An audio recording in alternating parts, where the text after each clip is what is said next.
सुकरात की शख्सियत और उसका फलसफियाना इनकलाब। ये कहानी एक ऐसे शख्स की है जिसने कोई किताब नहीं लिखी, फिर भी इंसानी फिक्र को हमेशा के लिए बदल दिया। आज हम देखते हैं कि कैसे सुकरात ने अपनी शख्सियत और गुफ्तगू के जरिए फलसफे की दुनिया में एक ऐसा इनकलाब बर्पा किया जिसके असरात आज भी महसूस होते हैं।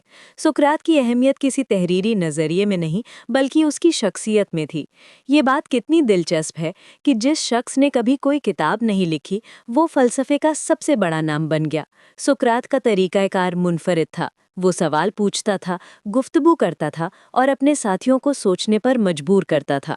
उसका ये डायलॉजिक मेथड आज भी एजुकेशन और थेरेपी में इस्तेमाल होता है। सुकरात ने महसूस किया था कि फ़लसफ़ा कोई ऐसी चीज़ नहीं जो किताबों में लिखी जाए, बल्कि ये तो ज़िंदगी में जिया जाता है। जो बात वाकई हैरान करने वाली है वो ये कि सुकरात के शागिर्दों ने बिल्कुल मुख्तलिफ, बल्कि कभी-कभी मुतज़ाद फ़लसफ़े अपनाए। एंटीस्थेनिस ने सेल्फ कमांड और डिसिप्लिन पर जोर दिया, जबकि एरिस्टोपस ने प्लेजर की एथिक्स बनाई। ये कैसे मुमकिन है कि एक ही उस्ताद के दो शागिर्द इतने मुख्तलिफ रास्ते अपनाएं? असल में सुकरात कोई रिजिड डॉगमेटिस्ट नहीं था, बल्कि वो एक इंटेलेक्चुअल कैटलिस्ट था। वो लोगों को सोचने पर मजबूर करता था, लेकिन ये नहीं बताता था कि क्या सोचना है।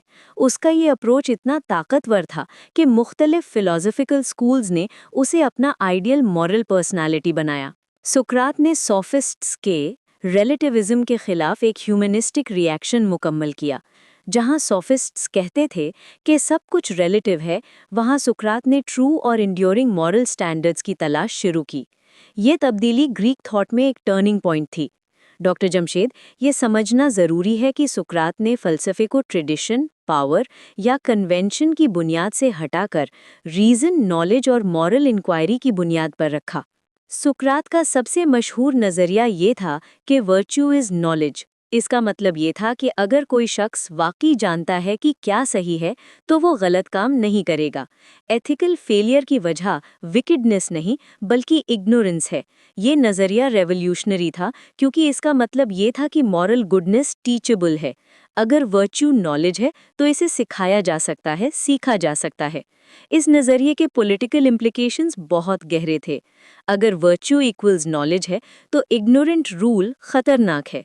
पॉलिटिकल अथॉरिटी की बुनियाद विजडम और मॉरल अंडरस्टैंडिंग होनी चाहिए, ना कि पावर या ट्रेडिशन। ये आइडियाज़ बाद में प्लेटो के साइंटिफिक और रैशनल पॉलिटिक्स के विजन में नजर आए। सुकरात का ये अप्रोच अथेनियन डेमोक्रेसी की क्रिटिक की बुनियाद बना, जहां अक्सर इग्नोरेंट लोग डिसीजंस लेते थे। सकरात का यकीन था कि एथिक्स एक रैशनल साइंस हो सकती है। एथिकल कॉन्सेप्ट्स को क्लियरली डिफाइन किया जा सकता है। जनरल मॉरल रूल्स डिस्कवर किए जा सकते हैं। ये अप्रोच मॉडर्न फिलॉसफी की बुनियाद बनी।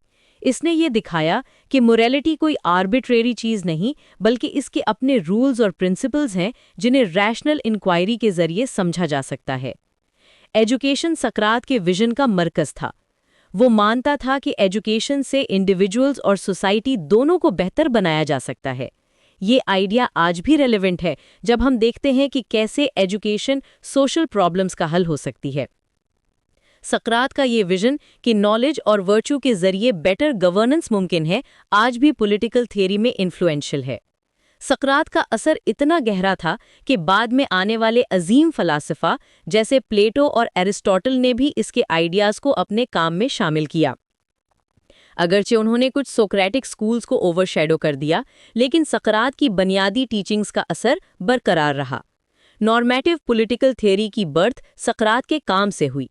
वो सोफिस्ट और प्लेटो के दरमियान एक ब्रिज था, जिसने ग्रीक थॉट को एक नई डायरेक्शन दी। आज जब हम देखते हैं कि कैसे एजुकेशन, एथिक्स और पॉलिटिक्स आपस में जुड़े हुए हैं, तो सकरात के विजन की रेलेवेंस और भी वाजे हो जाती है। उसने एथिकल पॉलिटिक्स की फाउंडेशन रखी। यह आइडिया दिया कि गुड गवर्नेंस के लिए विजडम और मॉरल अंडरस्टैंडिंग जरूरी है। सकरात का ये लेगेसी आज भी हमें याद दिलाता है कि नॉलेज और वर्च्यू के बगैर कोई भी सोसाइटी ट्रूली सक्सेसफुल नहीं हो सकती।